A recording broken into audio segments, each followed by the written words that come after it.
Hello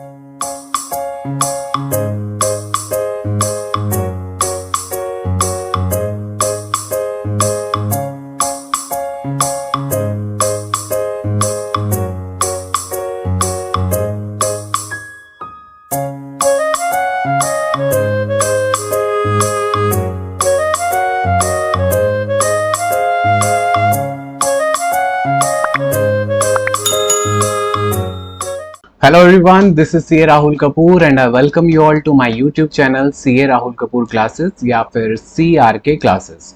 so guys ये जो channel है CA राहुल कपूर क्लासेस, यहाँ पर हम CA foundation and CMA foundation students के लिए क्लासेस अपलोड करेंगे।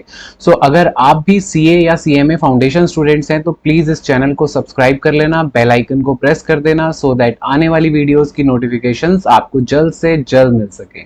साथ ही साथ इन वीडियोस को अपने फ्रेंड्स के साथ भी शेयर करना सो दैट उनको भी सपोर्ट मिल जाए और मुझे भी थोड़ा बहुत मोटिवेशन मिले सो दैट मैं आगे फ्रीक्वेंट बेसिस पर क्लासेस अपलोड करता रहूं। तो आज की जो हमारी क्लास है इस लेक्चर में हम स्टार्ट करेंगे। पहले तो हम डिस्कस करेंगे सीए फाउंडेशन वालों के लिए जो business math, stats and logical reasoning का सब्जेक्ट है उसका सिलेबस डिस्कस करेंगे। साथ ही साथ अगर आप सीएमए फाउंडेशन में हो तो आपका fundamentals of business mathematics and statistics है, यही सब्जेक्ट सेम सब्जेक्ट है, कुछ चैप्टर्स अलग हैं जिसको अभी हम डिस्कस करेंगे। और साथ ही साथ उसके बाद हम आज का लेक्चर स्टार्ट करेंगे जिसमें हम एक टॉपिक करेंगे जो दोनों क्लासेस के लिए कॉमन है। दैट मीन्स वो आपको सीए फाउंडेशन में भी करना है और वो सीएमए फाउंडेशन में भी करना है, और वो टॉपिक है रेशियोज। ठीक है, रेशियोज का चैप्टर है जो हमने दोनों ही क्लासेस में करना है, चाहे आप सीए फाउंडेशन में हो चाहे आप सीएमए फाउंडेशन में हो। बेस दोनों का सेम है, कॉन्सेप्ट्स दोनों के सेम है। हाँ, क्वेश्चंस थोड़े बहुत अलग हो सकते हैं, वो हम देखेंगे कैसे डिस्कस करना है। ओके, सो स्टार्ट करते हैं हमारा आज का लेक्चर। चलो क्लास में चलते हैं। हाँ जी, तो पहले देखते हैं हम सीए फाउंडेशन वाले स्टूडेंट्स के लिए सारा सिलेबस देख लेते हैं एक बार। तो यहाँ पर आपको 4 पेपर आपको देने हैं, that is paper 1, paper 2, paper 3 and paper 4। ये 4 हैं आपके सिलेबस में। पेपर 1 जो है वो है principles and practices of accounting. Principles and practices of accounting, simple से बोले तो अकाउंट्स की बात कर रहा है, और ये 100 मार्क्स का आपका होगा सब्जेक्टिव एग्जाम। इस बात पे बहुत गौर करना कि सब्जेक्टिव एग्जाम होगा, मतलब जैसे अभी तक आप क्लास 12th में देते थे सब्जेक्टिव एग्जाम्स के, पूरा आपको क्वेश्चन पेपर आता है और आपने सॉल्यूशन देके करना है। ओके, देन आपका जो नेक्स्ट होगा पेपर 2 वो होगा बिजनेस लॉज। और बिजनेस लॉ जो होगा उसको, ये आपके लिए एक न्यू सब्जेक्ट है ना, ये आपके लिए न्यू सब्जेक्ट है। और अगेन ये भी कैसा एग्जाम होगा, सब्जेक्टिव होगा। और सब्जेक्टिव मतलब अगेन आपको पूरा प्रॉपर आंसर्स देने होंगे जैसा क्वेश्चन आता है। ठीक है, सो ये 2 एग्जाम्स जो हैं आपको पेपर 1 एंड पेपर 2, ये कैसे होंगे, सब्जेक्टिव होंगे। अब जो बचे हुए 2 एग्जाम्स हैं that is paper 3 and paper 4, ये दोनों हैं ओएमआर बेस्ड। ओएमआर बेस्ड मतलब ये दोनों हैं आपके एमसीक्यू बेस्ड एग्जाम्स, मतलब यहाँ पर आपको ऑप्शंस वाले क्वेश्चन आएंगे, सिर्फ आपको पूरा प्रॉपर सॉल्यूशंस नहीं देने। ठीक है, सो देखते हैं पहले paper 3 business maths, logical reasoning and statistics. So पहले अगर मैं बात करूं बिजनेस मैथ्स की, सो ये अकेला सब्जेक्ट नहीं है, बिजनेस मैथ्स भी है, लॉजिकल रीजनिंग भी है एंड स्टैटिस्टिक्स भी है। इसके अंदर 3 सब्जेक्ट हैं एक सब्जेक्ट में। पेपर 3 में आपको 3 सब्जेक्ट पढ़ने हैं, business mathematics, logical reasoning and statistics. ठीक है, अब इनको जो है अलग अलग वेटेज दी गई है, मतलब अगर आप बिजनेस मैथ्स की बात करें तो वो अकेला 40 मार्क्स की वेटेज रखता है। ठीक है, तो 100 मार्क्स के पेपर में आपका अकेला बिजनेस मैथ्स 40 मार्क्स की वेटेज रखेगा, लॉजिकल रीजनिंग 20 मार्क्स की वेटेज रखेगा। बहुत इजी है ये 20 मार्क्स सिक्योर करना, ये हम आगे देखेंगे। देन जो स्टैटिस्टिक्स का पार्ट होगा वो कितनी वेटेज रखता है, 40 मार्क्स की। तो इस तरह से 40 + 20 + 40 टोटल आपका 100 मार्क्स का एग्जाम हो जाता है। ठीक है, इसके बाद आपको बिजनेस इकोनॉमिक्स पढ़नी है, 11th 12th बेस्ड ही है इसमें मोस्टली। ठीक है, और ये भी जो आपका एग्जाम होगा ये भी कैसा होगा, ओएमआर बेस पे होगा, मतलब एमसीक्यू होगा। ठीक है, तो इस तरह से आपने सीए फाउंडेशन का सिलेबस देखा। अब एक बार, क्योंकि आज हम जो कर रहे हैं बिजनेस मैथमेटिक्स कर रहे हैं, सो आज की क्लास में हम देखेंगे बिजनेस मैथ्स का सिलेबस जो सीए फाउंडेशन वालों को करना है और जो इनको सीएमए फाउंडेशन वालों को करना है। हम दोनों का सिलेबस चेक कर लेते हैं। ओके, सो स्टार्ट करते हैं पहले सीए फाउंडेशन से। हाँ जी, तो सीए फाउंडेशन वालों के लिए अभी हमने देखा पेपर नंबर 3 है कौन सा, business mathematics statistics and logical reasoning. नाम थोड़ा बहुत इधर है, वैसे नाम है business mathematics logical reasoning and statistics. Part A में आपको मैथ्स पढ़ना है, जिसकी वेटेज मैं आपको बता चुका हूँ, मैथ्स की वेटेज आपको बता चुका हूँ 40 मार्क्स की है, लॉजिकल रीजनिंग की 20 मार्क्स की है एंड स्टैटिस्टिक्स की अगेन 40 मार्क्स की है। क्लियर है ये बात। अब आपको मैथ्स में चैप्टर कौन से देखने हैं, पहले देख लेते हैं। रेशो प्रोपोर्शन, मतलब रेशो अलग है, प्रोपोर्शन अलग है, इंडाइसेस एंड लॉगरिथम्स। सो आपने क्लास 10th तक ये चैप्टर अच्छे से पढ़ा होता है, अभी हम देखेंगे इसको और अच्छे से भी। सो नेक्स्ट आपको देखना है इक्वेशंस, अगला चैप्टर है इनइक्वालिटीज का। Then time value of money, सबसे इंपॉर्टेंट सबसे ज्यादा वेटेज वाला चैप्टर है time value of money. Okay, then permutation and combinations and sequence and series, ये भी आपने क्लास 11th में पढ़ा होगा, arithmetic progression, geometric progression. Then sets, relations and functions, ये आपने अभी क्लास 12th में पढ़ा होगा, ठीक है। अच्छा, और अगर आपके पास मैथ्स नहीं है, अगर आपके पास मैथ्स नहीं थी अप टू 12th, तो भी आपको परेशान होने की जरूरत नहीं है, बिल्कुल बेसिक लेवल से आपको पढ़ाऊंगा, आपको लगेगा ही नहीं कि आपके पास मैथ्स नहीं थी। Okay, so don't worry about that. Then sets, relation and function के बाद जो नेक्स्ट चैप्टर आपका रहेगा that is differentiation and integration. तो डिफरेंशिएशन इंटीग्रेशन आपने क्लास 12th में पढ़ी होगी, कई लोगों को बहुत डर भी लगता होगा इससे। सो यहाँ पर आपको मैं एक गुड न्यूज दे देता हूँ कि यहाँ पे जितनी भी डिफरेंशिएशन या इंटीग्रेशन आएगी उसके अंदर आपको साइन, कॉस, टेन ये सब देखने को नहीं मिलेगा, मतलब ट्रिग्नोमेट्रिक फंक्शंस बेस्ड डिफरेंशिएशन और इंटीग्रेशन नहीं है। मतलब एक भी क्वेश्चन में साइन ना आए, सोचो कितना अच्छा लग रहा होगा, ठीक है। देन हम नेक्स्ट पार्ट पे आ जाएंगे जो कि है लॉजिकल रीजनिंग, जिसमें आपने पढ़ने हैं ये 4 chapter, number series, coding, decoding and odd man out, ये पहला ही चैप्टर है। Then direction test, then seating arrangement and blood relation, ये 4 चैप्टर आपने पढ़ने हैं। अब इसके बारे में क्या बताऊं, जब हम करेंगे तो देखेंगे।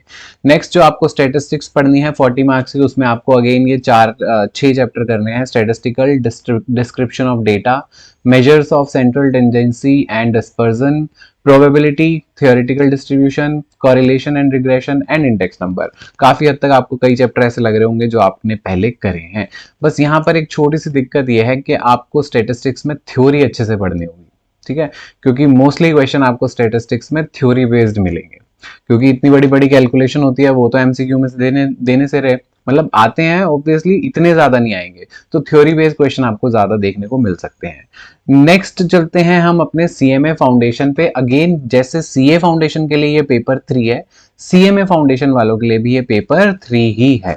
ओके, अब इसको इन्होंने कैसे डिवाइड किया हुआ है, fundamentals of business mathematics and statistics, that is FBMS, ये चैप्टर का, ये सब्जेक्ट का नाम है। सो अगर आप सब्जेक्ट का नाम ध्यान से देखो तो यहाँ पर लॉजिकल रीजनिंग मिसिंग है। इसका मतलब क्या हुआ कि सीएमए फाउंडेशन वालों को लॉजिकल रीजनिंग नहीं पढ़ना, तो खुश हो जाओ। लेकिन साथ ही साथ दुख की बात यह है कि बहुत स्कोरिंग होता है इसमें, इजीली मार्क्स आप ला सकते हो, ठीक है। यहां पर आप इजीली मार्क्स ला सकते हो। चलो, ज्यादा दुखी होने की जरूरत नहीं है। अगेन यहाँ सीएमए फाउंडेशन वालों के लिए भी मैथ्स भी कितने मार्क्स का है, 40 मार्क्स का है। तो जो 20 मार्क्स की लॉजिकल रीजनिंग थी वो कहां पर ऐड हो गई, जाकर स्टेटिस्टिक्स में ऐड हो गई। यहाँ थोड़ा सा रिलीफ मिल गया कि मैथ्स से अगर आप डरते हो तो आपके जो 20 मार्क्स वाले जो स्कोरिंग वाले थे वो किस में ऐड हो गए, स्टेटिस्टिक्स में ऐड हो गए, ठीक है। अब आगे देखते हैं बिजनेस मैथ्स का सिलेबस क्या क्या है। यहाँ पर आपको 8 मॉड्यूल पढ़ने हैं, चैप्टर उतने ही हैं तकरीबन, इनफैक्ट थोड़े से कम भी होंगे सीए फाउंडेशन वालों से, लेकिन मॉड्यूल इतने सारे बना दिए हैं कि आपको देख के ही डर लग जाएगा। कैसे, देखो मॉड्यूल बन गया मॉड्यूल 1, जिसमें आपको पढ़ना है जी, मॉड्यूल 1 में आपको रेशियो एंड प्रोपोर्शन पढ़ना है, जो कि सीए फाउंडेशन वालों को भी पढ़ना है। देख, अब आपको लग रहा होगा यहाँ पर इंडाइसेस एंड लॉगरिथम मिसिंग है, तो आप ध्यान से देखो मॉड्यूल 2 में चैप्टर 6 है इंडाइसेस एंड लॉगरिथम्स, तो इन्होंने वहां पर कवर कर लिया, ठीक है। Then time value of money, जो सीए फाउंडेशन वालों को पढ़ना है, सेम वैसे ही सीएमए फाउंडेशन में भी आपको पढ़ना पड़ेगा, ठीक है। नेक्स्ट सीक्वेंस एंड सीरीज, ये दोनों को पढ़ना है। टाइम एंड डिस्टेंस, ये अकेला सिर्फ सीएमए फाउंडेशन वालों को ही ये चैप्टर पढ़ना है, टाइम एंड डिस्टेंस, ये सीए फाउंडेशन में नहीं है। नेक्स्ट सेट थ्योरी, तो आपने वहां देखा था set, relation and function CA foundation में, तो वहां तो सेट, रिलेशन एंड फंक्शन था, यहाँ पे सिर्फ और सिर्फ इनको सेट पढ़ना है सीएमए फाउंडेशन में। देन इंडाइसेस एंड लॉगरिथम्स मैं बता चुका हूं। परम्यूटेशन एंड कॉम्बिनेशन दोनों को पढ़ना है। क्वाड्रेटिक इक्वेशंस, तो सीएमए वालों को सिर्फ क्वाड्रेटिक पढ़नी है, वहां पर उनको इनइक्वालिटीज भी पढ़नी है, ठीक है। एंड अगेन यहाँ पर डिफरेंशिएशन एंड इंटीग्रेशन वैसे ही है। देन हम आते हैं स्टैटिस्टिक्स के पोर्शन पर, तो वहां पर भी ये स्टैटिस्टिकल रिप्रेजेंटेशन ऑफ डेटा थोड़ा थियोरेटिकल है। Measures of central tendency and dispersion दोनों को पढ़ना है, सीए फाउंडेशन सीएमए को। कोरिलेशन रिग्रेशन अगेन दोनों को पढ़ना है। प्रोबेबिलिटी सिर्फ सीएमए वालों के लिए है। Index number and time series ये दोनों को पढ़ना है, ठीक है। इस तरह से हमने सिलेबस डिस्कस कर लिया है। अब हम आज का टॉपिक स्टार्ट करते हैं जो कि है रेशोज। ओके, और रेशो दोनों क्लासेस के लिए रेलेवेंट रहेगा, चाहे आप सीए फाउंडेशन में हो चाहे सीएमए फाउंडेशन में हो, ठीक है। तो स्टार्ट करते हैं आज की क्लास। तो स्टार्ट करते हैं स्टूडेंट्स, आज का हमारा टॉपिक रेशोज। सो ये हमारा पहला टॉपिक रहेगा। इजी टॉपिक है, कोई ज्यादा पेन लेने की जरूरत नहीं है, कोई ज्यादा लोड लेने की जरूरत नहीं है। आपको सिंपली क्या करना है, एक बार ये सारे पॉइंट्स आपने अच्छे से समझ लेने हैं, और मैं चाहता हूं कि आप ये साथ साथ अपनी नोटबुक में एक एक पॉइंट को नोट भी करते रहें, ठीक है। सो दैट फ्यूचर में आपको कोई दोबारा से क्लास ना देखनी पड़े पूरी की पूरी। तो आप क्या करो, इन सारे पॉइंट्स को वन बाय वन जैसे जैसे मैं समझा रहा हूं आप इनको नोट करते रहो, और एक दो बार अगर आप इसको और देख लोगे तो आपका ये अच्छे से रिवाइज हो जाएगा और ये पॉइंट्स आपको अच्छे से रिमेंबर होंगे। पहले हम बात कर रहे हैं, क्योंकि हमारा आज का टॉपिक है रेशोज, तो पहले हमें ये पता होना चाहिए कि रेशो होती क्या है। रेशो होती है, रेशो इज ए कंपैरिजन। सबसे इंपॉर्टेंट टर्म, रेशो एक तरह की कंपैरिजन होती है। मतलब आप अगर अपने मार्क्स को अपने दोस्त के मार्क्स के साथ कंपेयर कर रहे हो, सो एक तरह से आप क्या कर रहे हो, उसकी रेशो फाइंड कर रहे हो। मतलब फॉर एग्जाम्पल, आपके अकाउंट्स में आए 80 मार्क्स और आपके फ्रेंड के आए 70 मार्क्स, ज्यादातर होता है इसका उल्टा ही है, ठीक है। तो अगर इस तरह से आप कंपेयर कर रहे हो तो आप क्या कर रहे हो, दोनों की रेशो निकाल रहे हो। यानी कि 0 से 0 कैंसिल हो गई। भाई पार्टनरशिप तो सबने पढ़ी होगी क्लास 12 तक, वो भी क्या है, रेशो, मतलब सबके शेयर को कैसे कंपेयर कर रहे हैं, ठीक है। सो 8:7 आ गई आपके और आपके फ्रेंड की मार्क्स की रेशो। सो जो ये हम करते हैं रेशो, एक तरह से हम क्या कर रहे हैं, कंपैरिजन कर रहे हैं ऑफ द साइजेस ऑफ 2 और मोर क्वांटिटीज। अब जरूरी नहीं है कि आप अपने मार्क्स की कंपैरिजन सिर्फ आपके साथ जो डेस्क पे दोस्त बैठता है आप उसी के साथ करो। आप हो सकता है सामने वाले के साथ कर लो, पीछे जो बैठा है उसके साथ कर लो। मतलब जरूरी नहीं है कि आप कंपैरिजन करो अपने मार्क्स की और वो सिर्फ एक के साथ करो। आप अपने मार्क्स की कंपैरिजन पूरी क्लास के साथ कर सकते हो, इवन दूसरे सेक्शन के स्टूडेंट्स के साथ कर सकते हो। मतलब कम से कम 2 की कंपैरिजन होनी बहुत जरूरी है। यानी कि मैं अपने आप से कंपेयर नहीं कर सकता, मुझे कंपैरिजन करनी है तो मुझे कोई सामने वाला तो चाहिए होगा एटलीस्ट एक। तो 2 या 2 से ज्यादा क्वांटिटीज को आप कंपेयर कर सकते हो, ठीक है। ऑफ सेम काइंड, ये बहुत इंपॉर्टेंट टर्म है, of same kind. Of same kind मतलब अगर मैं कहूं कि मेरे मैथ्स के मार्क्स को मैं कंपेयर करूं आपके अकाउंट्स के मार्क्स से, तो ये तो कंपैरिजन गलत हो गया ना। कंपैरिजन तभी ठीक माना जाएगा जब वो सेम काइंड में होगा। यानी कि अगर मैं अपने मैथ्स के मार्क्स की कंपैरिजन कर रहा हूं तो आपके भी मैथ्स के मार्क्स के साथ ही कंपेयर करने चाहिए। आगे, बाय डिवीजन का रेशो कैसे कंपेयर होती है, रेशो कैसे निकालते हैं, डिवीजन में निकालते हैं। जैसे मैंने 8:7 लिखा या 80:70 लिखा, तो इसका मतलब क्या था, 80/70, 80/70। और ये मैंने इसको कैंसिल आउट कर दिया 0 को, तो 8/7 आ गया। और ये जो अपॉन लिखने वाला है इसी को ही क्या बोलते हैं, 8:7। तो यानी कि जो कंपैरिजन करते हैं वो कैसे करते हैं, बाय डिवीजन, बाय डिवीजन। तो अभी तक हमने देखा क्या, कि रेशो होती है एक तरह की कंपैरिजन, और कंपैरिजन भी किसमें, 2 या 2 से ज्यादा क्वांटिटीज में। अकेले में बंदे में कभी कंपैरिजन नहीं हो सकता। कंपैरिजन करने के लिए एक तो हमें पार्टी चाहिए सामने, है ना, या फिर उससे ज्यादा भी हो जाए कोई दिक्कत नहीं है। तो एक कम से कम 2 होनी चाहिए पार्टीज, मैक्सिमम जितनी मर्जी हो सकती हैं कंपैरिजन के लिए। और के 2 और more quantities of same kind.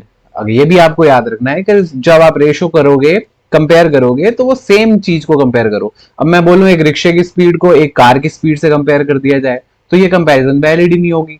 तो यानी कि सेम काइंड भी तो होना चाहिए ना। अगेन, बाय डिवीजन, रेशो निकालने के लिए आपको क्या करना होता है, डिवाइड करना होता है दोनों को, तभी आप उनकी रेशो फाइंड कर सकते हो। ओके, सो अगर आपको 2 क्वांटिटीज मिल जाती हैं, सेकंड पॉइंट बता रहा हूं मैं, अगर आपको if A and B are 2 quantities of same kind, same kind की होनी चाहिए।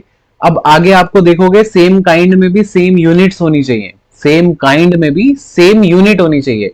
यानी कि अगर मैं बात करूं, मैं अपने वेट की कंपैरिजन कर रहा हूं आपके साथ, तो आप कहोगे बिल्कुल सही, भाई सेम काइंड है, वेट की कंपैरिजन वेट से हो रही है तो काइंड तो सेम है, लेकिन अगर मैं उनकी यूनिट अलग ले लूं, आपको पता होगा वेट केजी में भी हो सकता है, वेट पाउंड्स में भी हो सकता है, राइट। सो मैं अपना वेट तो लूं केजी में और आपका वेट ले लूं पाउंड्स में, तो आपको इतना पता होगा कि पाउंड्स में वेट थोड़ा ज्यादा आ जाता है, मतलब अगर 1 केजी में पाउंड थोड़े ज्यादा होते हैं। तो मैं कितनी शार्पनेस दिखा रहा हूं कि मैं अपने वेट को केजी में ले रहा हूं और आपके वेट को ले रहा हूं पाउंड्स में, तो ये भी कंपैरिजन वैलिड नहीं है। सो मैंने आपको पहले बताया कि रेशियोज में कंपेयर करने के लिए दो क्वांटिटीज चाहिए होती हैं और वो भी दोनों सेम काइंड की चाहिए होती हैं।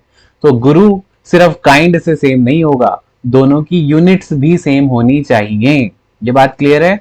चलो, तो यहां पर हमने देखा, सेकंड पॉइंट एक बार रीड कर लो। If A and B are two quantities of same kind की क्वांटिटीज हैं एंड इन सेम यूनिट्स, जो मैंने पिछले पॉइंट्स में आपको नहीं बताया था फर्स्ट पॉइंट में, वो यहां क्लियर कर दिया कि सेम काइंड भी होना चाहिए और वो जो काइंड सेम है उसकी यूनिट्स भी सेम होनी चाहिए। Then the fraction A upon B, ये जो फ्रैक्शन आई थी 8/7, ये A upon B is called ratio of A to B. इसको ही हम क्या बोलते हैं? Ratio of A to B. जैसे यहां पर ये क्या है? Ratio of 8:7, ratio of 8:7। Okay, अब रेशियो को हम कैसे लिखते हैं? ए इज टू बी करके, यानी कि जैसे मैंने लिखा था 8:7, simple point. Thus the ratio of A to B is A to B, simple point है, कोई दिक्कत नहीं है। आगे चलते हैं इस वाले पे। The quantities A and B are called terms. तो एक रेशियो में जो ऊपर है और जो नीचे है, ये दोनों क्या मानी जाती हैं? इनकी टर्म्स मानी जाती हैं। यानी कि अगर मैं कहीं लिखता हूं ए इज टू बी, तो ए भी इसकी एक टर्म है इस रेशियो की, बी भी इसकी एक टर्म है, तो ये दोनों रेशियो की टर्म्स मानी जाती हैं। And A is called the first term, A को हम फर्स्ट टर्म बोलते हैं और टेक्निकली इसको हम एंटीसीडेंट बोलते हैं।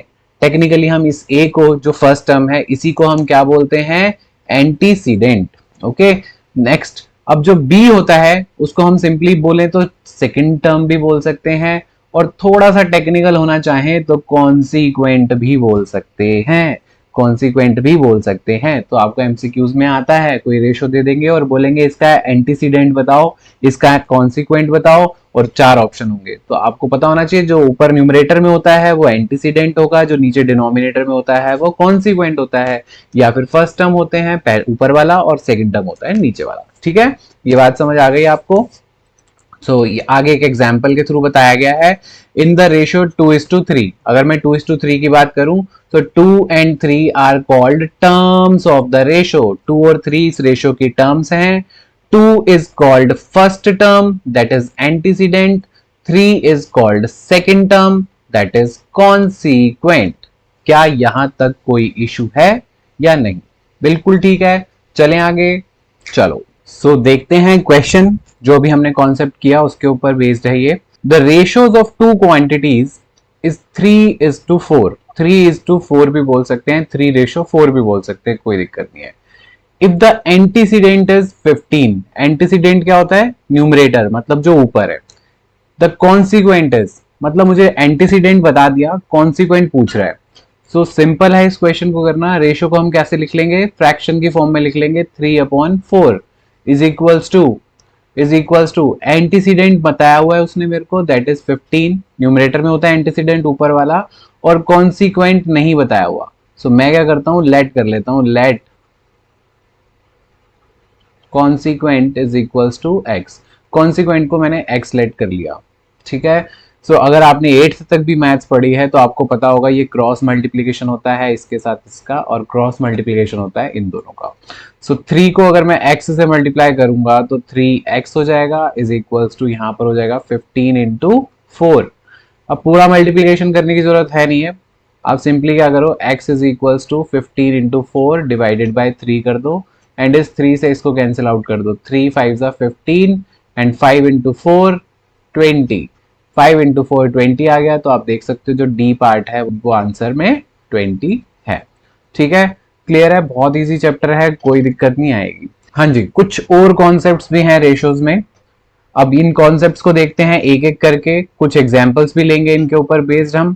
ठीक है, इनको समझने के लिए अगर जरूरत पड़ी तो एग्जांपल्स भी लेंगे। चलो स्टार्ट करते हैं पहले फर्स्ट पॉइंट से।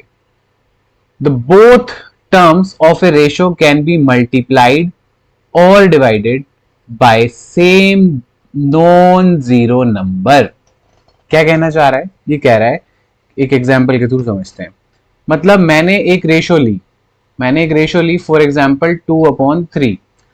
इस 2/3 को वो कह रहा है आप मल्टीप्लाई करो सेम नंबर से। मतलब मैं इसको 5 से मल्टीप्लाई ऊपर भी और 5 से मल्टीप्लाई नीचे भी करना चाहता हूं, तो कोई दिक्कत नहीं है, कर लो। 5 2 ज़ा 10 हो जाएगा, 3 5 ज़ा 15 हो जाएगा। इवन देन ये रेशो में कोई चेंजेस नहीं आएंगे, इसका ये अभी भी 2:3 ही रहेगी। ठीक है, आप जब चाहो इसको कैंसिल आउट कर सकते हो 5 से, कोई दिक्कत नहीं है।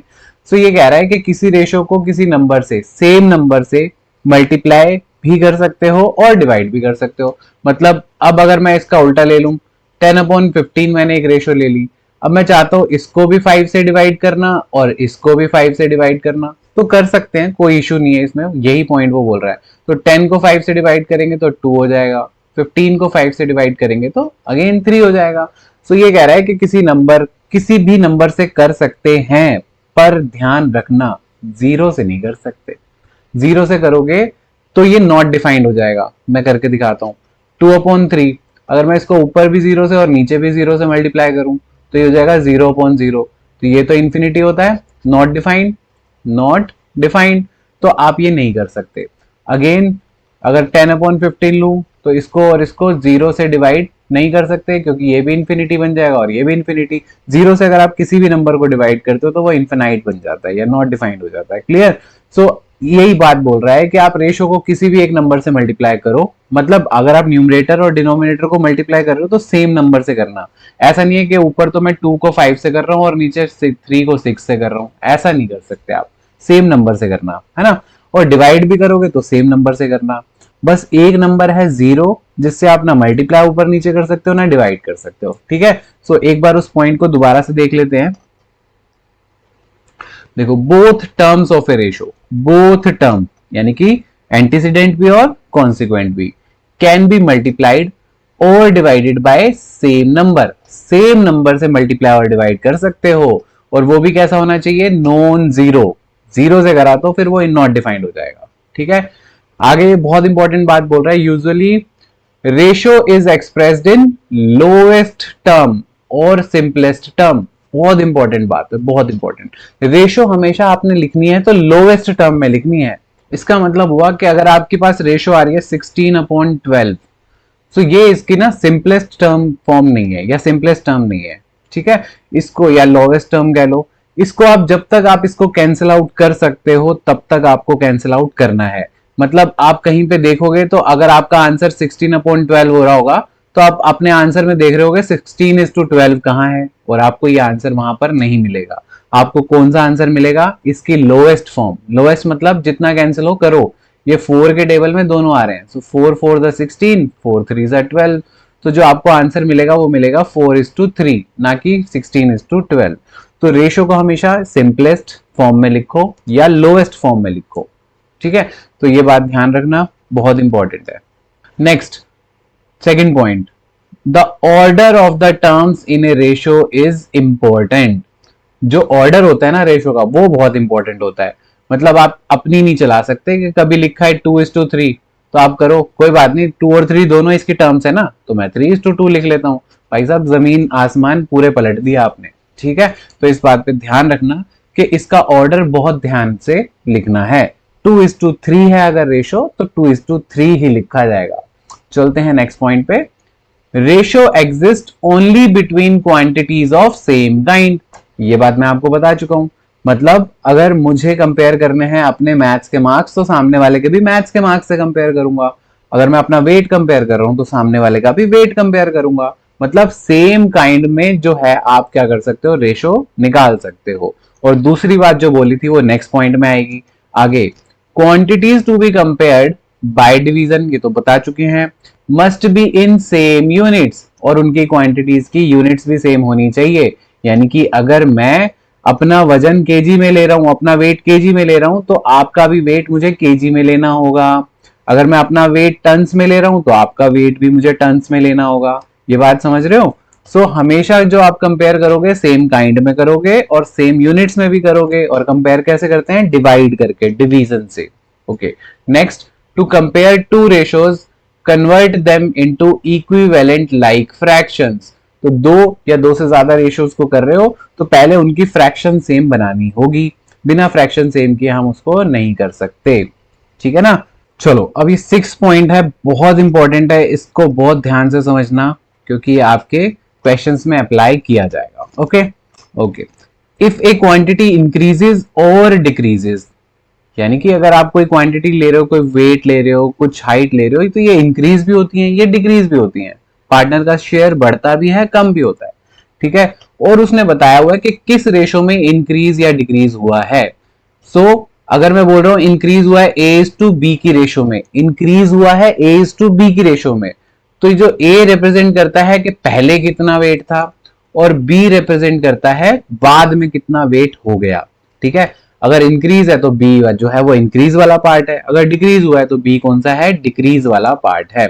तो फिर से बता दूं कि अगर कोई क्वांटिटी इंक्रीज हो रही है या डिक्रीज हो रही है, कुछ भी क्वांटिटी हो सकती है, वो बढ़ भी सकती है, वो कम भी हो सकती है, और उसके बढ़ने या घटने की रेशो दी हुई है A:B, और इस रेशो में A रिप्रेजेंट करता है कि वो क्वांटिटी पहले कितनी थी, ओरिजिनली कितनी थी, और B रिप्रेजेंट करता है कि अब नई क्वांटिटी कितनी हो गई है, वो बढ़ भी सकती है और वो घट भी सकती है। सो न्यू क्वांटिटी अगर मुझे निकालनी है, अगर मुझे पता लगाना है कि नया वेट कितना हो गया है, तो मुझे क्या करना होगा, B of original quantity upon A, मतलब B जो कि अब नया वाला है इनटू ओरिजिनल क्वांटिटी जो पहले थी अपॉन A। ये ऐसे नहीं समझ आया कोई बात नहीं, एक एग्जांपल देखो, 1 मिनट में समझ आ जाएगा। हाँ जी, एग्जांपल 1 है, रौनक वेज 56.7 kg।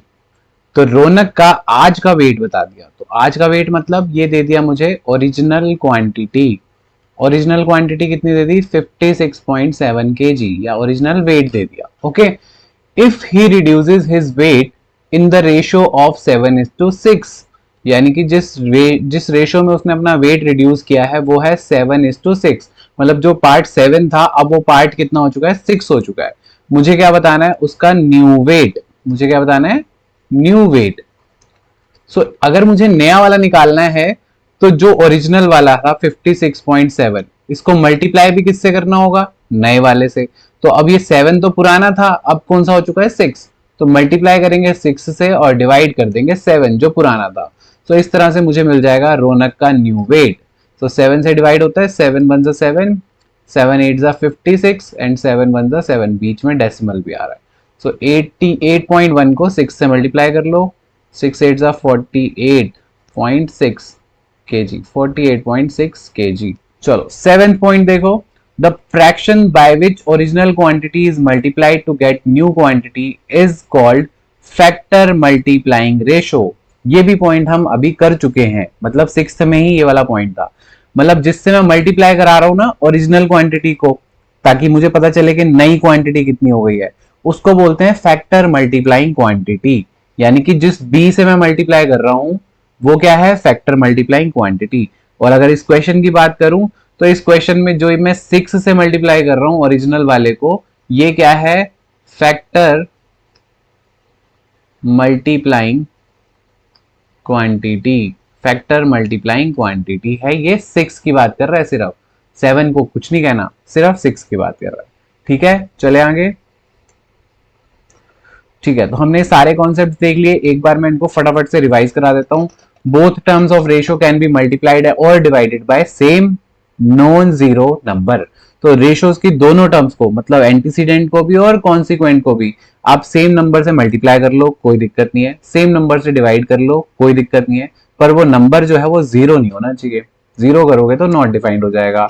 और दूसरी जो इंपॉर्टेंट बात थी वो ये थी कि ratio is expressed in lowest term और सिंपलेस्ट। रेशियो को आप जितना रिड्यूस कर सको उतना करना, मतलब जब तक वो डिवाइड हो रही है तब तक डिवाइड करना, ठीक है ना।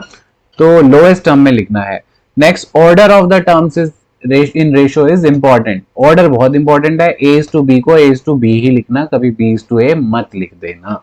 Okay, next, ratio exist only between quantities of same kind, same kind में एग्जिस्ट करती है, वेट को वेट से कंपेयर कर सकते हो। आगे, quantities to be compared by division must be same units, unit भी सेम होनी चाहिए, वेट को तो वेट से कंपेयर करो, ये तो क्वांटिटी सेम हुई, लेकिन वेट में भी यूनिट भी सेम लेनी है, अगर मेरा केजी तो आपका भी केजी। Okay, next, to compare two ratios convert them into equivalent like fractions. तो अगर दो रेशियोज को कंपेयर करना है तो पहले उनकी फ्रैक्शन सेम करो। मतलब ये क्या कह रहा था, अगर एक की 1/2 है, एक की 1/3 है, तो आप इनको कंपेयर नहीं कर सकते। आप क्या करो, इसको 3 और 3 से मल्टीप्लाई कर लो, इसको 2 और 2 से मल्टीप्लाई कर लो। अब ये क्या बन गया, 3/6। ये क्या बन गया, 2/6। अब आप इजीली कंपेयर कर सकते हो कि ये वाली रेशियो ज्यादा है 3/6, राइट। सो ये था। Next, if a quantity increases और decreases in ratio A to B, अगर कोई क्वांटिटी बढ़ रही है या घट रही है, जैसे रौनक का वेट घट रहा था किस रेशियो में, 7:6, तो ए टू बी में। सो न्यू क्वांटिटी, अब उसका नया वेट निकालना, तो क्या करा था, ये बी जो है नया वाला पार्ट है, इसी को हम क्या बोलते हैं, फैक्टर मल्टीप्लाइंग रेशियो। सो बी अपॉन ए कर दो ओरिजिनल वाले का, तो आपको नया वाला पता चल जाएगा, सिंपल है। चलो आगे चलते हैं। अब ये एग्जाम्पल 2 देखते हैं, उसके बाद रेशियोज की कुछ प्रॉपर्टीज भी होती हैं वो भी देखते हैं, एंड उसके बाद सिर्फ हमारे को क्वेश्चन ही क्वेश्चन करने होंगे। हाँ जी, तो एग्जाम्पल नंबर 2 है, ध्यान से देखते हैं इसे। The ratio of number of boys to number of girls in a school of 720 students is 3:5। तो नंबर ऑफ बॉयज की रेशियो नंबर ऑफ गर्ल्स से, और स्कूल में कितने स्टूडेंट्स हैं टोटल, 720। तो पहले तो लिख लो टोटल स्टूडेंट्स,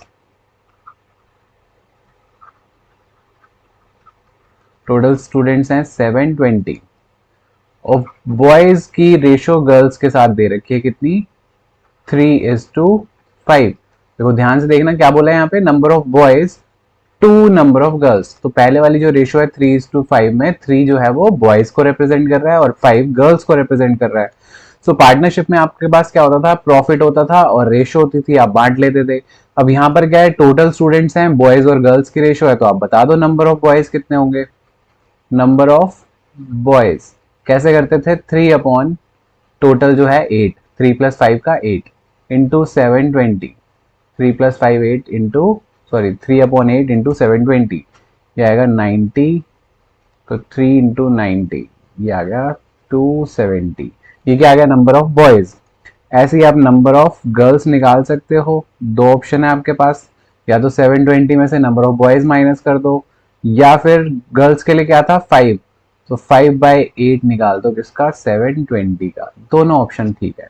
8 9 72, 9 5 45, ये आ गई नंबर ऑफ गर्ल्स, और इससे पहले निकाला था number of boys.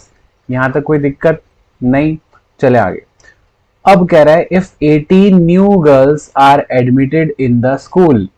So girls 18 का और एडमिशन हुआ है, सो न्यू कितना हो जाएगा, number of girls, new number of girls, कितना हो जाएगा, 450 पहले ही थी, 18 का और एडमिशन हो गया, 468 हो गई नंबर ऑफ गर्ल्स। आगे क्या बोल रहा है, find how many new boys may be admitted. अब न्यू बॉयज कितने एडमिशन हुआ है ये नहीं पता, यही निकालना है। So let the number of new boys मैंने मान लिया x। तो टोटल बॉयज कितने हो गए, अब टोटल बॉयज कितने हो गए देखो, 270 पहले ही थे, x का और एडमिशन हो गया। Okay, find how many new boys may be admitted so that ratio of number of boys to number of girls change to 2:3। कह रहा है अब जो नई रेशियो है वो 2:3 हो गई, पहले कितनी थी 3:5। अब इसका कोई रेलेवेंस नहीं है पहले वाली का, अब वाली रेशियो कितनी हो गई है 2:3। तो रेशियो निकालते कैसे हैं, नंबर ऑफ बॉयज का 270 + x upon number of girls कितनी है नई वाली 468, और अब जो ये जो रेशियो हो गई है वो चेंज होकर क्या हो गई 2:3। ठीक है, सो सिंपली इसका क्रॉस मल्टीप्लीकेशन हो जाएगा 3 से मल्टीप्लाई होगा 270, सो ये हो जाएगा 810 + 3x इज इक्वल्स टू 2 से मल्टीप्लाई होगा 468, ये तो कैलकुलेटर से करना पड़ेगा, 468 इंटू 2, ये आ गया 936 and 3x is equals to 936 -810 126, और x की वैल्यू आ गई 126/3, 3 4 12, 3 2 6। सो नंबर ऑफ बॉयज कितने एडमिशन लेंगे नए, 42। क्लियर है ये क्वेश्चन, चले आगे, चलो भाई चलो। अब कुछ लास्ट में प्रॉपर्टीज आपने पढ़नी है, ठीक है, और इन प्रॉपर्टीज के बाद रेशो का हो जाएगा दी एंड। ठीक है, फिर हम नेक्स्ट क्लास में प्रोपोर्शन स्टार्ट करेंगे। तो फिलहाल हमारे को रेशो ही पढ़ना है। तो प्रॉपर्टीज ऑफ रेशो क्या है, तो ये प्रॉपर्टीज ध्यान से पढ़ना इंपॉर्टेंट है, इस पे बेस्ड क्वेश्चन आते हैं। One ratio is inverse of another ratio if their product is one. क्या कह गया, ये कह रहा है कि अगर दो रेशो को मल्टीप्लाई करके वन आ रहा है तो मैं कह सकता हूं कि एक रेशो दूसरी की इनवर्स है। ऐसा कब होता है, मतलब अगर एक रेशो मैंने माना A:B, ठीक है, अब ये वन कब आएगा, जब मैं इसको मल्टीप्लाई करूंगा B/A से, ठीक है ना, सो दैट B से B कैंसिल आउट हो जाए, A से A कैंसिल आउट हो जाए। तो क्या मैं ये कह सकता हूं A:B is the inverse of B:A and vice versa. मतलब ये भी कह सकता हूँ A/B इसकी इनवर्स है, ये भी कह सकता हूँ B/A दूसरे वाली की इनवर्स है, कोई दिक्कत नहीं है, क्योंकि जब दोनों को मल्टीप्लाई करके वन आ रहा है तो एक रेशो दूसरे की इनवर्स है, फिर चाहे वो कोई भी हो। क्लियर है। Next, A:B is said to be greater inequality। एक रेशो A:B दे रखी है, कह रहा है इसको हम कब बोलेंगे कि ये एक ग्रेटर इनइक्वालिटी है। ये हम तब बोल सकते हैं जब A is greater than B, जब A की वैल्यू B से ज्यादा हो। ठीक है, मतलब कह रहा है कि जैसे 7/5 है, ये A को रिप्रेजेंट कर रहा है 7, ये B को रिप्रेजेंट कर रहा है, तो जब 7 ग्रेटर देन 5 है तो इस रेशो को क्या बोलेंगे हम, ये एक ग्रेटर इनइक्वालिटी है। ऐसे ही लेस इनइक्वालिटी कब बोलेंगे, when A is less than B। For example 2/3, अब यहाँ 2 A को रिप्रेजेंट कर रहा है, B 3 B को रिप्रेजेंट कर रहा है। सो आप देखोगे 2 इज लेस देन 3, तो ऐसी रेशो में जिसमें डिनोमिनेटर बड़ा होता है उसको बोलते हैं लेस इनइक्वालिटी, और जिसमें न्यूमरेटर बड़ा होता है उसको बोलते हैं ग्रेटर इनइक्वालिटी। इसमें कोई लॉजिक ही नहीं है। ठीक है, चले आगे। हाँ जी, next, the ratio compounded of two ratios. Compounded मतलब मल्टीप्लीकेशन कह लो आप। So the ratio compounded of two ratio A:B and C:D is AC:BD। मतलब यार इतना इजी है, A/B हो गया, A:B को लिख सकते हैं A/B एंड C:D को लिख सकते हैं C/D। सो इनकी कंपाउंडिंग कैसे करते हैं, इन दोनों को मल्टीप्लाई कर दो, न्यूमरेटर को AC, इन दोनों को मल्टीप्लाई कर दो BD, तो अब ये रेशो क्या बन गई, AC:BD। तो यही बोल रहा है वो वहां पे करने के लिए। So compounded ratio of two ratio के लिए क्या करते हैं, न्यूमरेटर को न्यूमरेटर से मल्टीप्लाई कर दो, डिनोमिनेटर को डिनोमिनेटर से मल्टीप्लाई कर दो, कंपाउंडेड रेशो आ जाएगी, simple. Next, A ratio compounded of itself, यानी कि एक रेशो का खुद से ही कंपाउंडेड कर दो। मतलब जो A:B एक रेशो है, इसको खुद से ही मल्टीप्लाई कर दो A:B से, तो अब ये जो हो जाएगी A²:B²। इसको हम क्या बोलते हैं, डुप्लीकेट रेशो। इसको हम बोलते हैं डुप्लीकेट रेशो। अभी आगे क्वेश्चन करेंगे इसके ऊपर हम। ठीक है, next, therefore A²:B² is the duplicate ratio of A:B। Simple हो गया। एंड सिमिलरली अगर ट्रिप्लीकेट रेशो निकालनी है तो 3 बार कंपाउंडिंग कर दो, यानी कि A/B को 3 बार मल्टीप्लाई कर लो, A/B into A/B into A/B। तो अब ये जो रेशो आएगी A⁴:B⁴, इसको क्या बोलेंगे, ट्रिप्लीकेट रेशो। इसको बोलेंगे ट्रिप्लीकेट रेशो, यानी कि एक रेशो की 2 बार कंपाउंडिंग करेंगे तो डुप्लीकेट रेशो, एक रेशो की 3 बार कंपाउंडिंग करेंगे तो ट्रिप्लीकेट रेशो। ठीक है, इस पे बेस्ड क्वेश्चन देखते हैं, फिर आगे की प्रॉपर्टी देखेंगे। हाँ जी, क्वेश्चन नंबर 1 है, इनवर्स रेशो ऑफ 11:15। 11:15 एक रेशो है, मुझे इसकी निकालनी है इनवर्स रेशो, यानी कि इसको किस रेशो से मैं मल्टीप्लाई करूं कि आंसर 1 आ जाए। तो सीधा सीधा दिख रहा है 15/11 से कर दो, 15 से 15 कट जाएगा, 11 से 11 कट जाएगा और आंसर आ जाएगा 1। So simple. ओके, सो 11 इसका ए पार्ट इसका आंसर रहेगा। नेक्स्ट हाँ जी, क्वेश्चन नंबर 3 देखते हैं। The ratio of quantities is 5:7। 5:7 आपको एक रेशो दी हुई है। If the consequent of its inverse ratio, अगर ये एक रेशो है 5:7, तो हमें क्या चाहिए, इसकी पहले तो इनवर्स रेशो निकाल लो। इनवर्स रेशो क्या आएगी इसकी, 7/5। अब ये बोल रहा है if consequent of inverse is 5। Consequent क्या होता है, डिनोमिनेटर। अगर ये डिनोमिनेटर या कॉन्सिक्वेंट 5 है तो पूछ रहा है एंटीसीडेंट कितना होगा। एंटीसीडेंट अपने आप बता दो कितना है यहाँ पर, यही तो है एंटीसीडेंट 7, एंटीसीडेंट। सो सी पार्ट इसका ठीक आंसर है। नेक्स्ट, रेशो कंपाउंडेड ऑफ, तो कंपाउंडिंग रेशो निकालनी है। 2/3, 9/4 और 5/6 एंड 8/10। इन सबको क्या कर लो, मल्टीप्लाई। तो इनकी क्या आ जाएगी, कंपाउंडेड रेशो। जितनी रेशो है बस उसको मल्टीप्लाई कर लो। सो कैंसिल आउट कर सकते हैं यहाँ पर। 4 2 जा 8 एंड 5 2 जा 10, 3 3 जा 9, 3 2 जा 6, 2 से 2 कैंसिल, ऑलमोस्ट सब कैंसिल हो गया। अब ये 2 से 2 कैंसिल। सो आ गया आंसर 1। अब रेशो की फॉर्म में तो 1/1 लिखना पड़ेगा। सो ए पार्ट इसका ठीक आंसर है। हाँ जी, तो पॉइंट नंबर 5 डिस्कस कर लेते हैं। पॉइंट नंबर 5 बोलता है the subduplicate ratio of A is to B is root A is to root B.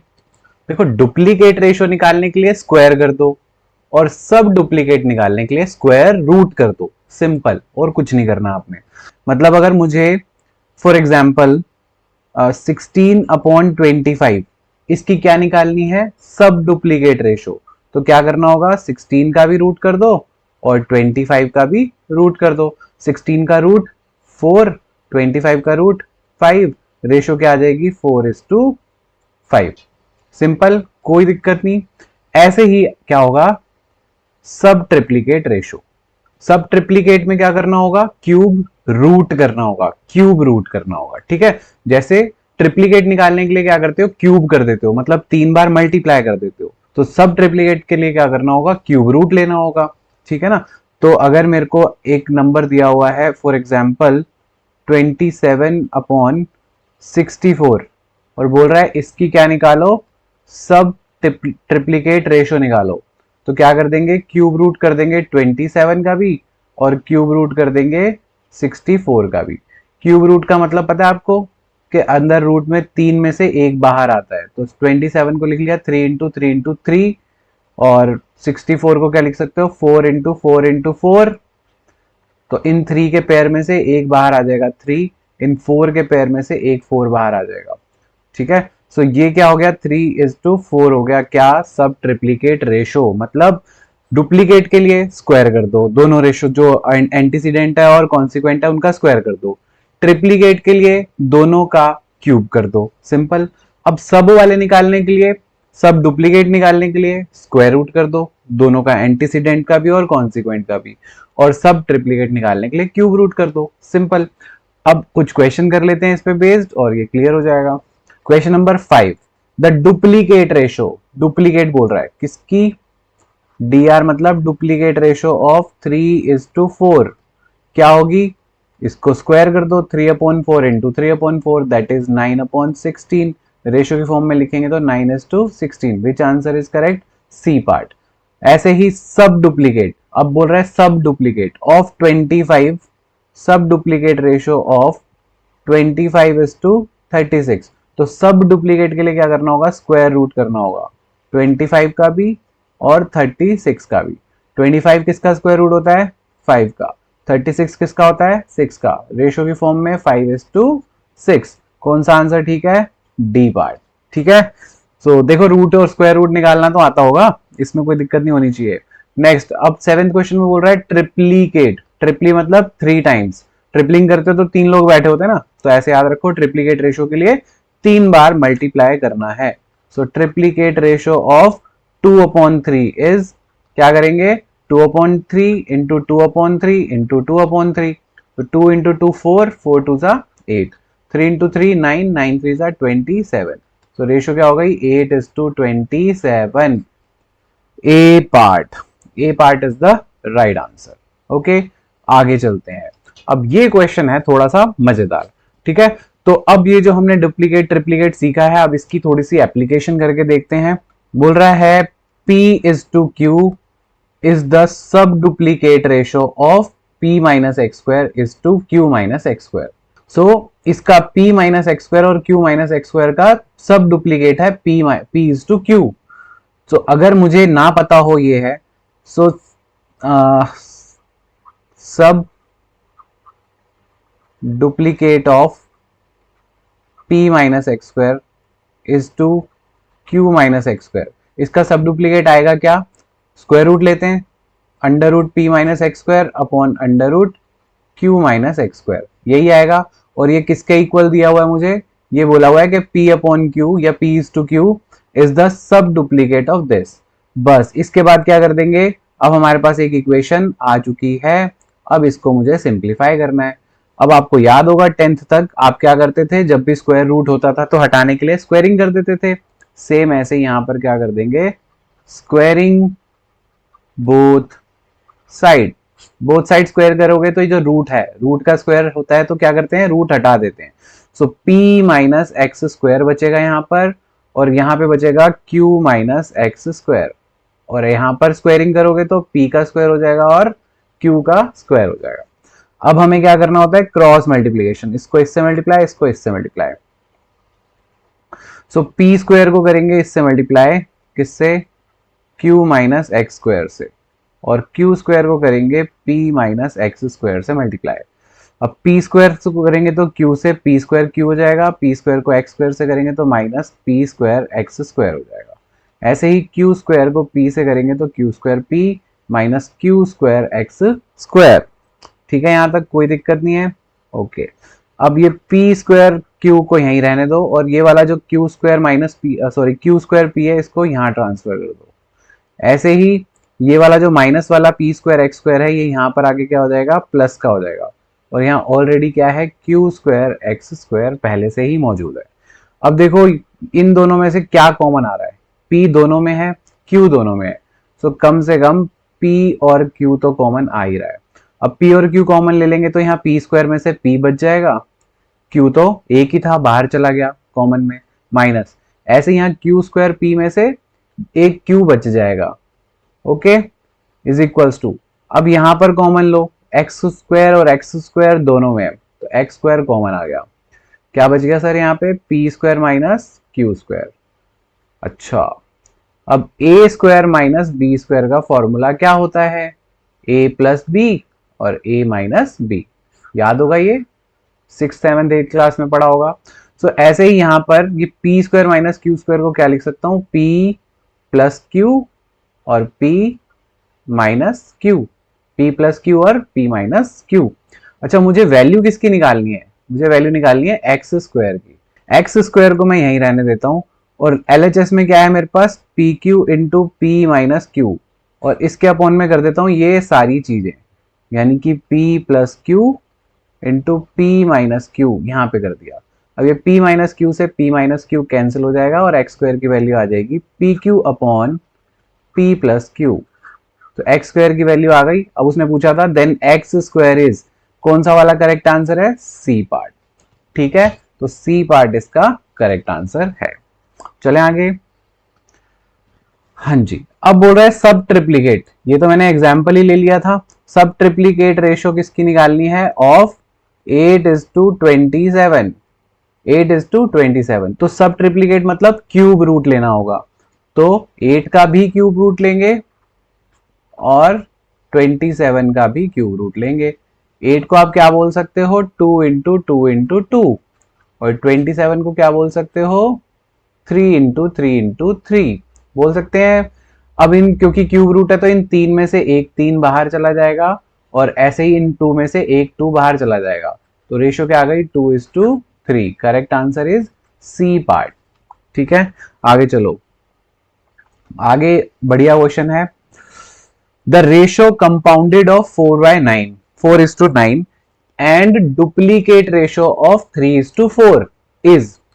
तो पहले तो देखो किन दो रेशो की कंपाउंडिंग करनी है, उनमें से एक रेशो तो मुझे पता है 4/9, दूसरी नहीं पता, दूसरी क्या करनी है, मुझे निकालनी पड़ेगी।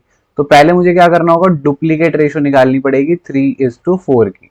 तो डुप्लीकेट के लिए क्या करते हैं, स्क्वायरिंग कर देते हैं, सो ये हो जाएगा 9/16 हो जाएगा। ठीक है, और दूसरी रेशो कौन सी है मेरे पास जिससे कंपाउंडिंग करनी है मैंने, 4:9।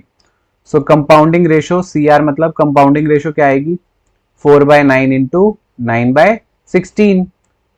9 से 9 कैंसिल आउट हो गया, 4 से 4, 4 से 16, ऊपर आया 1 नीचे आया 4, रेशो क्या हो गई 1:4। Which one is right, A part.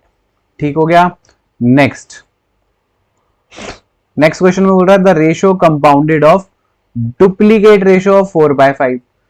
4/5 की तो लेनी है डुप्लीकेट, क्या होगी 16/25 इंटू ट्रिप्लीकेट लेनी है 1/3 की, तो 1 का क्यूब करोगे तो 1 ही आएगा, 3 का क्यूब करोगे तो 27 आ जाएगा। एंड क्या बोला है, सब डुप्लीकेट रेशो ऑफ 81:256। तो 81 और 256 का क्या लेना है, सब डुप्लीकेट। डुप्लीकेट का सब मतलब स्क्वायर रूट।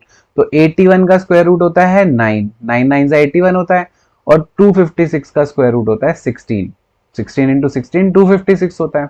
ओके, आगे बोला है सब triplicate of 125:512। Oh my God, तो ये आपको याद होने चाहिए। 125 जो है वो किसका क्यूब होता है, 5 का, तो 125 का क्यूब रूट क्या आएगा, 5। ऐसे ही 512 जो क्यूब होता है वो होता है 8 का, तो 512 का क्यूब रूट करेंगे तो क्या आ जाएगा, 8 आ जाएगा।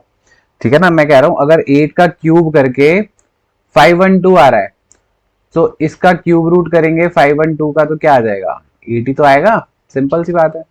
ओके, अब जो कैंसिल आउट हो रहे हैं कर दो। 16 16 से कैंसिल हो गया, 9 से 27 चला गया, 5 से 25 चला गया। देखो न्यूमरेटर में कुछ नहीं बचा, ये 16 भी कट गया, 1 पहले ही था, ये 9 भी कट गया, ये भी कट गया। अब अपने पास ऊपर तो बच गया 1 रेशो में। अब नीचे क्या है, 5 3 सा 15, 15 8 सा 120, तो 1:120 आंसर है, जो कि हमारे पास एक भी पार्ट नहीं है। अगर यहाँ पर 12 के साथ पीछे 0 होता तो हमारा सी पार्ट ठीक होता। ठीक है, हो सकता है आंसर में आपको सी पार्ट ठीक दिया हो, तो उसके लिए मुझे क्या करना होगा, सी पार्ट में थोड़ी सी एडजस्टमेंट करनी होगी। लेकिन हम अपने हिसाब से देखें तो हमारा नन ऑफ दीज आंसर सही है, क्योंकि 1:120 तो किसी में आ नहीं रहा। हाँ, अगर मिस प्रिंटिंग हो गई होगी और यहाँ 120 होना चाहिए तो हमारा सी पार्ट ठीक है, अदरवाइज हम नन ऑफ दीज लगाकर आ जाएंगे। सिंपल है, समझ आ गई। चलो आगे। हाँ जी, 21, if 2s is to 3t is the duplicate ratio of 2s minus p and 3t minus p। अब इन क्वेश्चन में क्या करोगे, पहले तो इनका डुप्लीकेट निकाल ही लो, पहले इनका डुप्लीकेट निकाल ही लो। सो 2s माइनस पी और 3t माइनस पी का डुप्लीकेट आना क्या चाहिए, इसका डुप्लीकेट आना चाहिए, मतलब डुप्लीकेट रेशो ऑफ इसकी क्या आनी चाहिए, वो आनी चाहिए 2s माइनस पी का होल स्क्वायर और 3t माइनस पी का होल स्क्वायर। स्क्वायर ही कर देते हैं। और ये इसका डुप्लीकेट रेशो दे भी रखी है, क्या दे रखी है, 2s/3t। अब ये दे भी रखी है। ठीक है, तो अब क्या करो, सिंप्लीफाई करना है। तो अब इस इतने पार्ट को मुझे सिंप्लीफाई करना है। अब किसी को ये फॉर्मूला नहीं पता तो भगवान ही मालिक है, a² + b² माइनस 2ab। ठीक है, तो ये फॉर्मूला यहाँ अप्लाई कर दो 2s minus P whole square में।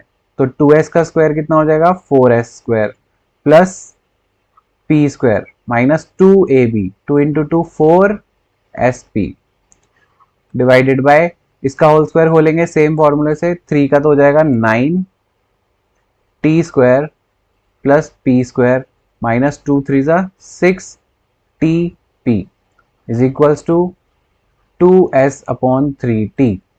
ठीक है, आगे सॉल्व करते हैं क्रॉस मल्टीप्लाई करके इस तरह से। तो 3 इंटू टी से क्या मल्टीप्लाई हो जाएगा, 4s² plus p² minus 4sp, और 2s से क्या मल्टीप्लाई हो जाएगा, 9t² plus p² minus 6tp। ठीक है जी, अब 3t से इसको करेंगे तो 12ts², 3t से इसको करेंगे तो 3tp², 3t से इसको करेंगे तो 3 4 12 spt इज इक्वल्स टू, अब यहाँ 2 से करो तो 2 8 2 9 18 st², 2s से इसको करेंगे तो 2s p², 2s से इसको करेंगे तो माइनस 12 spt। ठीक हो गया। अभी माइनस spt और माइनस spt कैंसिल हो गया दोनों साइड से, क्या बचा हमारे पास, अब हमारे पास बच गया क्या, ts² और यहाँ st²। सो 12ts² माइनस 18 st² को एक तरफ कर लिया, और 18 सॉरी यहाँ पे क्या था,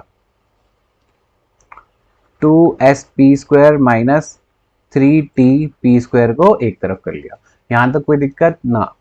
अब कॉमन लेते हैं इस तरफ, तो 12 और 18 में से 6 कॉमन आ जाएगा। ओके, t और s कॉमन आ जाएगा, दोनों में t है, दोनों में s है।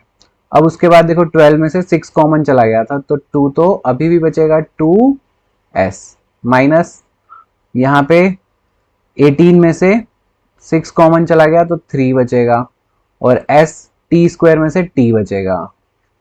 ठीक है, कॉमन ले रहा हूं, यहां पर दोनों में से p² कॉमन आ गया, तो क्या बच गया यहाँ पे 2s minus 3t।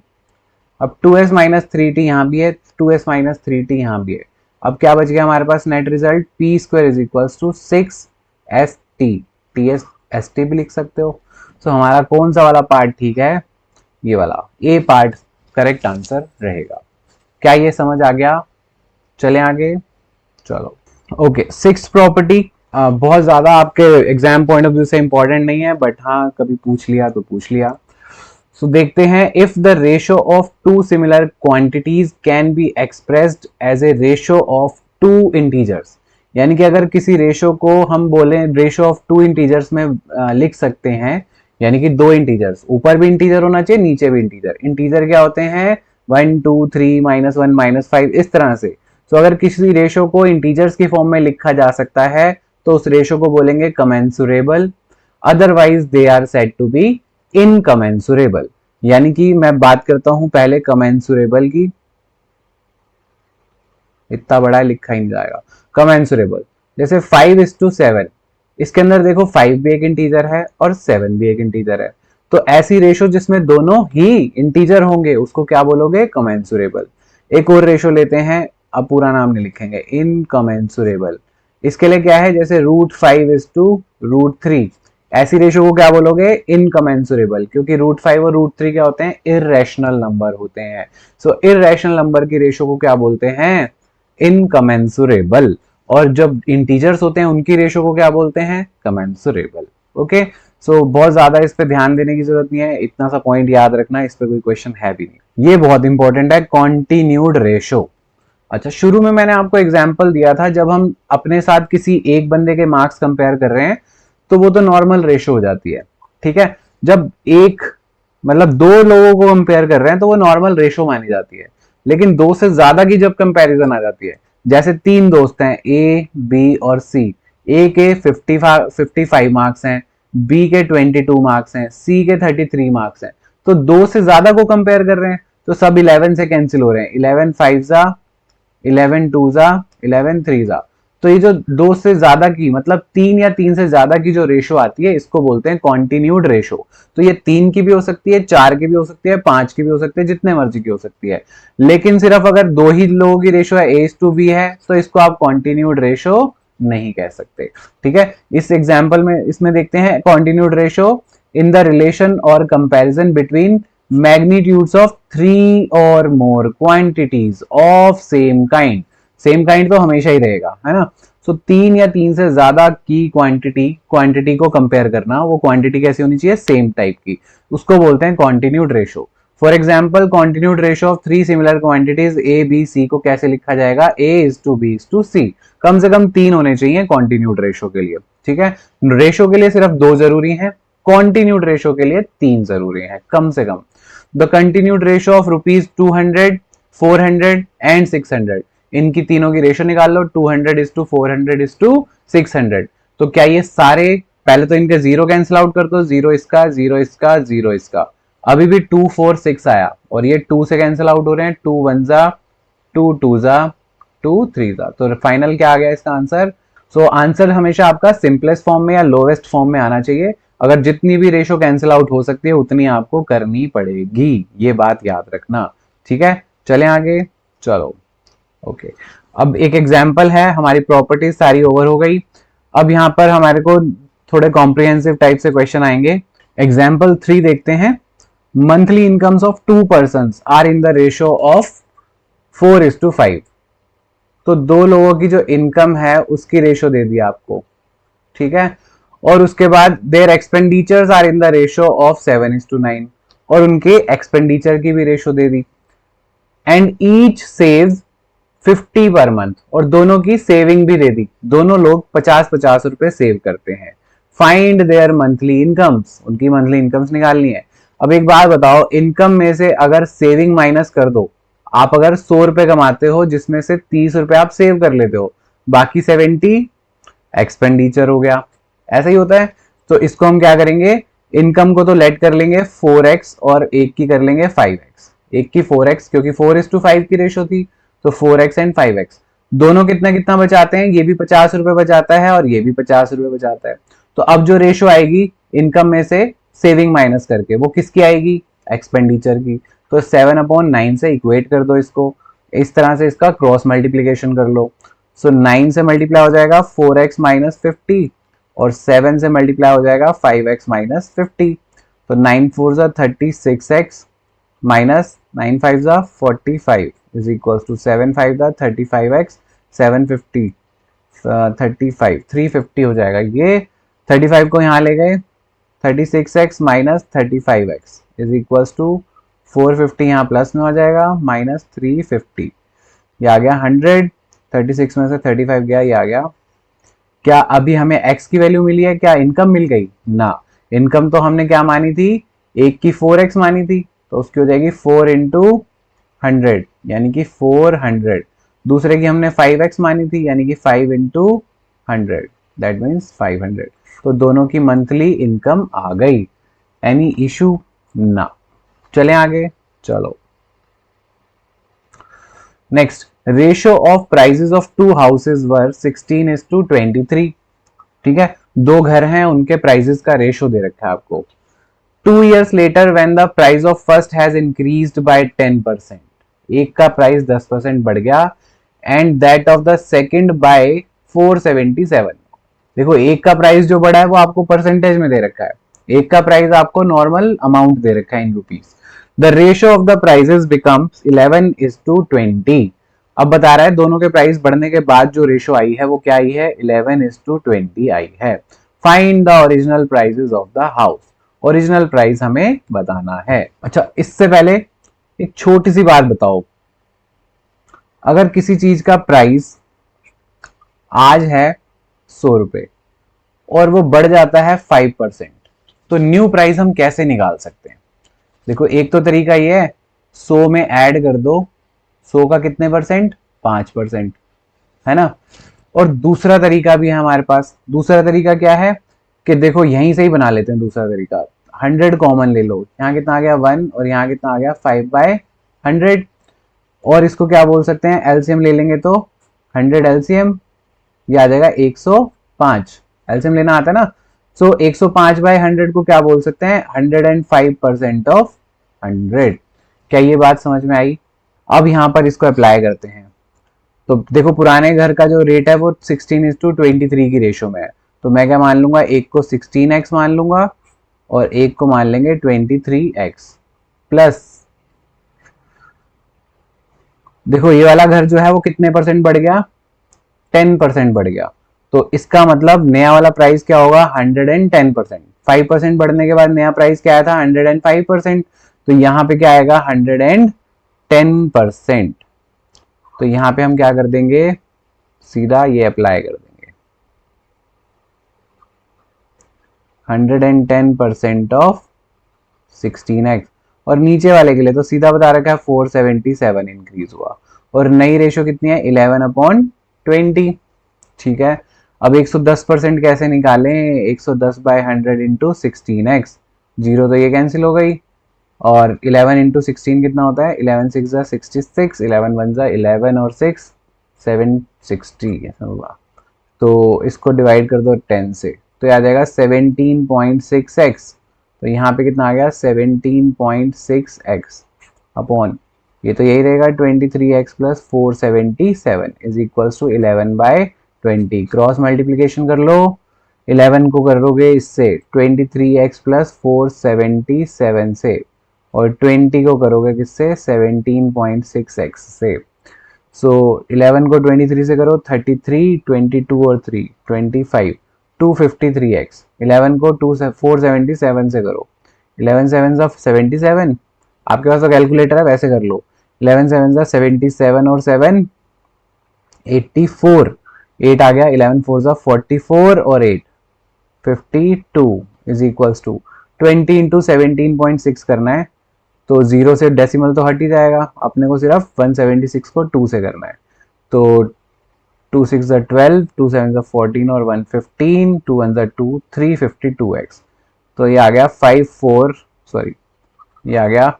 5247 is equals to 352x minus 253x, ये आ जाएगा 99x इज इक्वल्स टू 5247। अब ये पार्ट हटा देते हैं यहाँ से, हाँ जी, तो x की वैल्यू क्या आ जाएगी 5247 अपॉन 99, 9 से कैंसिल करें इसको, 9 वन जा 9 वन जा, ये होगा क्या 9 5 जा 45, 45 में यहाँ बच गए 7, 9 8 जा 72 और 9 3 जा 27।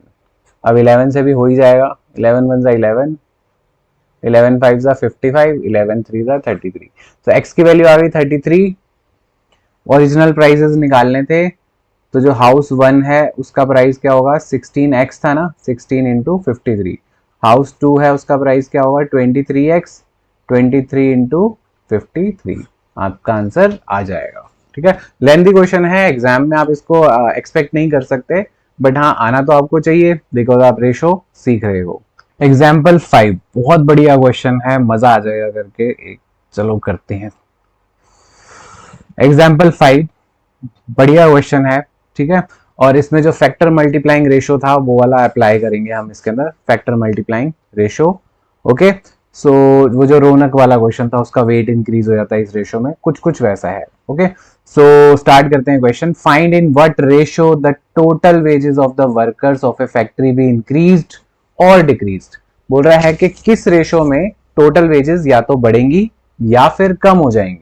If there be a reduction in number of workers in the ratio of 15:11, अगर वहां पर नंबर ऑफ वर्कर्स क्या कर रहे हैं रिड्यूस हो रहे हैं, नंबर ऑफ वर्कर्स रिड्यूस हो रहे हैं इन द रेशो ऑफ 15:11, इसको कैसे रीड करते हैं 15 की रेशो में अब 11 ही रह गए हैं, जो पहले 15 मजदूर थे अब वो कम होके कितने रह गए 11, इस रेशो में कम हुए, एक्चुअल में 15 की जगह 11 नहीं रह गए, इस रेशो में रिड्यूस हुए। अच्छा, अब साथ ही साथ उन्होंने क्या किया है, यहां पर इंक्रीमेंट भी कर दिया है वेजेस में, increment in wages in the ratio of 22:25, यानी कि जिसको पहले 22 रुपए वेजेस मिलती थी अब उसको 25 मिलने लग जाएंगी। तो देखो यहां पर अब आप नहीं बता सकते कि जो हमारे टोटल वेजेस हैं वो बढ़ेंगी या घटेंगी। घटेंगी क्यों, क्योंकि नंबर ऑफ वर्कर्स कम हुए हैं। बढ़ेगी क्यों टोटल वेजेस, क्योंकि हमने अमाउंट ऑफ वेजेस बढ़ा दिया है, पर वर्कर जो वेजेस है उसका अमाउंट हमने बढ़ा दिया। ठीक है, सो पहले हम लेट कर लेते हैं दो चीज, let number of workers, number of workers x मान लिया, और लेट दूसरी क्या चीज थी वेजेस, वेजेस पर वर्कर, एक वर्कर की वेजेस को मैंने बाय मान लिया। सो अगर कोई भी कंडीशन ना दी हो तो टोटल वेजेस कितनी आएंगी, एक्स नंबर ऑफ वर्कर्स है, इसको मल्टीप्लाई कर दो किससे वाई से, एक वर्कर को वाई रुपीज मिल रहा है, तो कुल मिला के टोटल वेजेस हो जाएंगी एक्स इंटू वाई। ठीक है, अब देखो अब न्यू नंबर ऑफ वर्कर्स कितने हो जाएंगे फैक्ट्री में, new number of workers, new number of workers, workers क्या हुए हैं कम हुए हैं, और वर्कर्स क्या माने थे हमने एक्स, तो एक्स कम हुए हैं, कितने कम हुए हैं 15 के मुकाबले अब 11 हो गए हैं। सो ऊपर कौन सा करते हैं जो अब नया वाला है 11, और डिवाइड किससे करते हैं ओल्ड वाले से। सो अब वर्कर्स कितने हो गए 11x अपॉन 15, ये बात समझ आ गई। अच्छा, अब न्यू वेजेस पर वर्कर बताओ कितनी हुई, वेजेस पहले कितनी थी पर वर्कर वाई रुपीज, अब ये क्या हो चुकी है इंक्रीज हो चुकी है। सो अब कितनी हो चुकी है 25 हो चुकी है, देखो 25 हो चुकी है, पहले कितनी थी 22, तो ये कितना हो जाएगा 25 वाई बाय 22। अब न्यू टोटल वेजेस बताओ कितनी होंगी, सो अब न्यू वर्कर्स कितने हैं 11 अपॉन 15x, न्यू वेजेस कितनी है 25/22y। ठीक है, कैंसिल होता है तो कर लो, 11 से 22, 15 को करेंगे तो 5 3 जा 5 5 जा। सो ये कितना आ गया, न्यूमरेटर में आ गया 5, डिनोमिनेटर में आ गया 6 इंटू एक्स वाई। अब बहुत ध्यान से देखना, एक्स वाई क्या आया था, टोटल वेजेस आया था ना। सो टोटल वेजेस को अगर मैं 5 से मल्टीप्लाई कर रहा हूं और 6 से डिवाइड कर रहा हूं, तो इसका मतलब 5 अब वाला है वेजेस और 6 पहले वाली। तो टोटल वेजेस क्या हो गई, कम हो गई 6:5 की रेशो में। क्या ये पॉइंट समझ आ गया, नहीं आया? एक बार और देख लेते हैं, पूरा क्वेश्चन एकदम शुरू से देखेंगे इस बार। ठीक है, मैंने क्या किया, पहले मान लिया नंबर ऑफ वर्कर्स एक्स है, नंबर ऑफ वर्कर्स वेजेस पर वर्कर कितनी है, वाई रुपीज, ये रुपीज में है, ये नंबर ऑफ वर्कर्स है। क्लियर बात। अब अगर मेरे को कोई कंडीशन ना दे रखी हो तो टोटल वेजेस कितनी पे कर रहा हूँ मैं अपनी फैक्ट्री में, एक्स तो नंबर ऑफ वर्कर्स है और हर वर्कर को मैं वाई रुपीज पे कर रहा हूँ, तो टोटल वेजेस मेरी जेब से जा रही होगी एक्स इंटू वाई। यहां तक कोई दिक्कत नहीं। ओके, अब कह रहा है आगे क्वेश्चन पढ़ लेते हैं। If there be a reduction in number of labour workers के जो नंबर है वो कम हो गए हैं, और किस रेशो में हो गए, 15:11। तो ध्यान रखो ये लास्ट में यही कॉन्सेप्ट यूज हुआ है, जो 11 है वो नया वाला है और 15 जो है वो पुराना वाला है। सो 11 से इसको मैंने मल्टीप्लाई किया है और 15 से डिवाइड किया है। तो मल्टीप्लाई किससे करते हैं, नए वाले से, डिवाइड किससे करते हैं, पुराने वाले से। नहीं तो आगे देख लो, इंक्रीज इन द वेजेस, और उनकी वेजेस कैसे बढ़ी हैं, 22:5, यानी कि जो पहले 22 रुपीज मिलते थे अब उसको 25 मिल रहे हैं। तो क्या करेंगे, नया वाला 25 है उससे मल्टीप्लाई कर देंगे, पुराना वाला 22 है उससे डिवाइड कर देंगे। अब ये आ गया हमारे पास न्यू नंबर ऑफ वर्कर्स, और ये आ गया ये न्यू वेजेस। तो टोटल न्यू वेजेस कितनी पे कर रहे हैं हम, number of workers into wages पर वर्कर। अब ये आंसर आ गया 5/6। अब ऊपर हम 5 से, और ये किसको आया, 5/6 इंटू एक्स वाई, और एक्स वाई क्या था, टोटल वेजेस। तो टोटल वेजेस हो गई 5/6। अब बताओ मैं पहले ऊपर क्या लिखता हूं, नया वाला, और नीचे क्या लिखता हूं, पुराना वाला। सो वेजेस जो है वो 6:5 की रेशो में रिड्यूस हो गई हैं, इस बात पे ध्यान रखना। ठीक है, चलो आगे। चलो जी, अब ये क्वेश्चंस बड़े आसान से हैं। A:B की रेशो दी हुई है 3/4। ठीक है, आपको किसकी वैल्यू निकालनी है, 2A plus 3B upon 3A plus 4B। ठीक है, अब इन क्वेश्चन में बिल्कुल दिमाग मत लगाना, A की जगह ये वाली वैल्यू रख दो 3, B की जगह ये वाली वैल्यू रख दो 4, आपका आंसर आ जाएगा 2 इंटू 3 प्लस 3 इंटू 4 अपॉन नीचे 3A है, 3 इंटू 3 प्लस 4 इंटू 4, ये कितना आ गया, 2 3 6 और ये 12, कितना आ गया 18, नीचे कितना आ गया 9 और 16, कितना आ गया 25। सो 18:25, डी पार्ट हमारा करेक्ट आंसर है, और ये बहुत बार आता है इस तरह का क्वेश्चन एग्जाम में, सिंपल सा। Next 13 question, two numbers are in the ratio of 2:3, if 4 subtracted from each then its ratio is 3:2। कितना आसान है, दो नंबर हैं, एक को 2x मान लो, एक को 3x मान लो, दोनों में से 4 सब्ट्रैक्ट किया है, बोला ना 4 सब्ट्रैक्टेड फ्रॉम ईच, तो यहां से भी 4 यहां से भी 4, क्या आ जाएगा 3/5। क्रॉस मल्टीप्लाई करना है, x की वैल्यू निकल जाएगी, कोई इशू नहीं आना चाहिए। आगे चलते हैं। अच्छा, एंगल्स जो होते हैं ट्रायंगल के, उनका सम कितना होता है, बच्चों को पता होगा, 180 डिग्री होता है, यानी कि ये वाला और ये वाला एंगल ऐड करो तो 180 डिग्री आता है।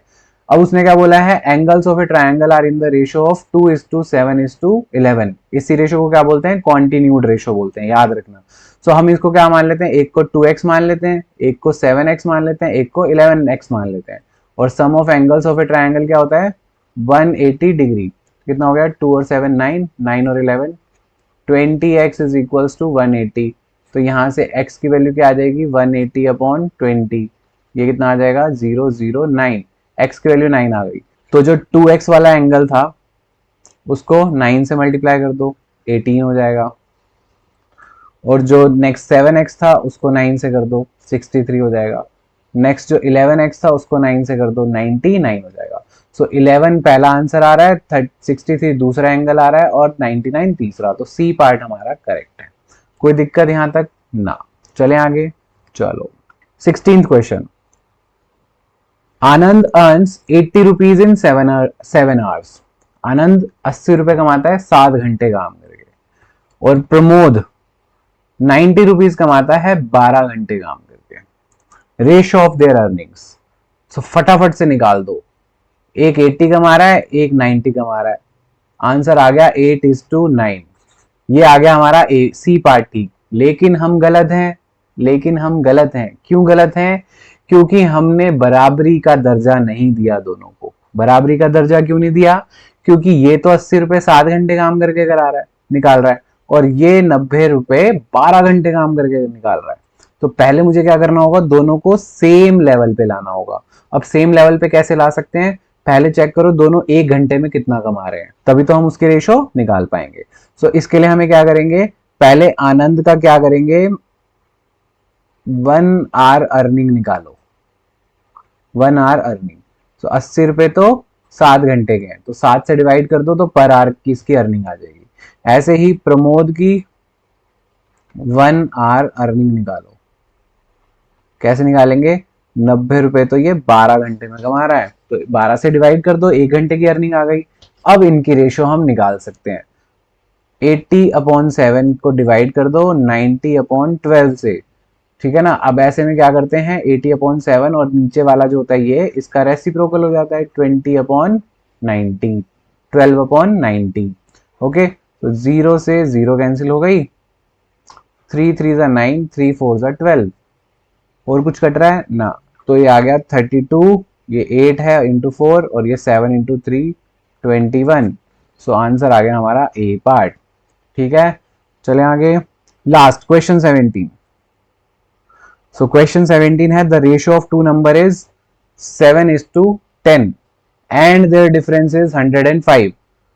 तो नंबर क्या हो जाएंगे देखो, एक 7x मान लो, एक को 10x मान लो, और इनका डिफरेंस 105 है। तो ऑब्वियस सी बात है कि 10x बड़ा नंबर है, उसमें से 7x को माइनस करो तो ये डिफरेंस आ गया इनका 105।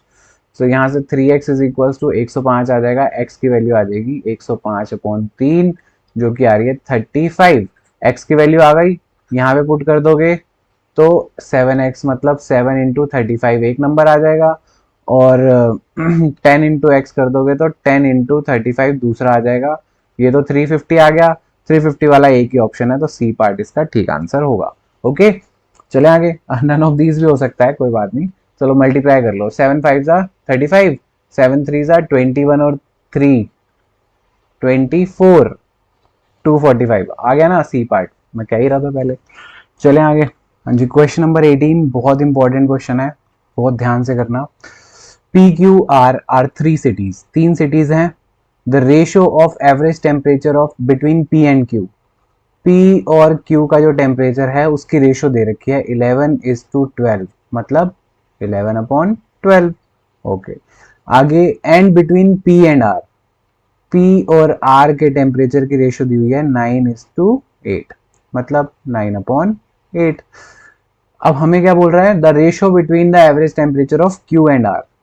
Q और R की रेशियो क्या होगी ये पूछ रहा है। तो क्या Q/R लिख सकते हैं? बिल्कुल लिख सकते हैं। अब Q/R को निकालने के लिए क्या करना होगा, क्या करना होगा, Q के नीचे P लिख लो, R के ऊपर P लिख लो, सो दैट P और P कैंसिल हो जाए। सिंपल सी बात है। सो Q/P कितना हो गया, Q/P तो है नहीं, पर क्या है ये मेरे पास अवेलेबल, P/Q।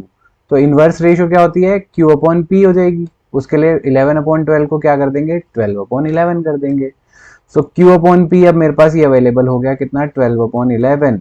और P/R तो सीधा सीधा दिया हुआ है, P/R का मतलब P/R कितना, 9/8।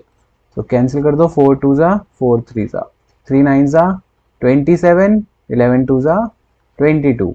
रेशियो क्या हो गई, 27:22। ठीक है, कौन सा पार्ट ठीक है, बी पार्ट करेक्ट आंसर है। ओके, 25th, ये आज की क्लास का लास्ट क्वेश्चन रहेगा। The ratio between speeds of two train is 7:8। तो दो ट्रेन की स्पीड्स दे रखी हैं, तो हम उसको लेट कर लेंगे, लेट स्पीड्स बी, एक को 7x और एक को 8x। ठीक है, आगे देखो, सेकंड ट्रेन रन्स 400 किलोमीटर्स। तो ये क्या हो गया, डिस्टेंस 400 किलोमीटर इन 5 आवर्स। 400 किलोमीटर कितने टाइम में चली जाती है, 5 आवर्स में चली जाती है। ओके, तो अब आप देखो यहाँ फिजिक्स तक यूज हो रही है। सो स्पीड का फॉर्मूला क्या होता है, डिस्टेंस अपॉन टाइम। तो ये क्या हो गया सेकंड ट्रेन के लिए, ये सारे डेटा किसके हैं, सेकंड ट्रेन के हैं। तो सेकंड ट्रेन की स्पीड क्या आ जाएगी, distance 400 upon 5 that is 80 kilometre per hour. क्या ये स्पीड निकल आई सेकंड ट्रेन की, आ गई।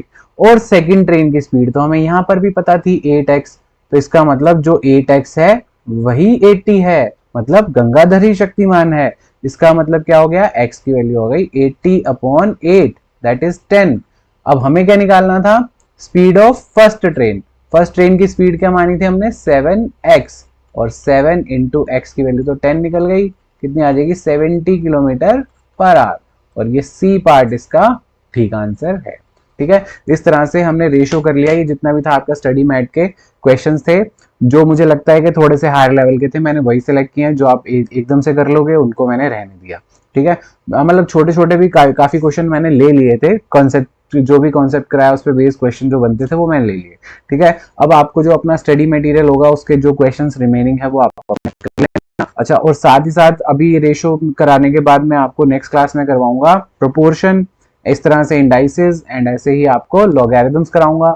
और जब बाद में ये चारों हो जाएंगे, फिर इस चैप्टर के ऊपर, ये चारों जो चैप्टर्स बनते हैं इनके ऊपर जो एग्जामिनेशन पॉइंट ऑफ व्यू से जो क्वेश्चंस आए हुए हैं वो मैं आपको सॉल्व करवाऊंगा इसी चैनल पर। तो इसलिए सब्सक्राइब करके रखना, दोस्तों को भी शेयर कर दो, ताकि उनको भी इसका कुछ बेनिफिट हो सके और मुझे भी कुछ मोटिवेशन मिले कि मैं आगे भी वीडियोस बनाता रहूं। ठीक है, तो मिलते हैं नेक्स्ट वीडियो में, तब तक की बाय बाय, टेक केयर और पढ़ते रहना। ठीक है, चलो मिलते हैं।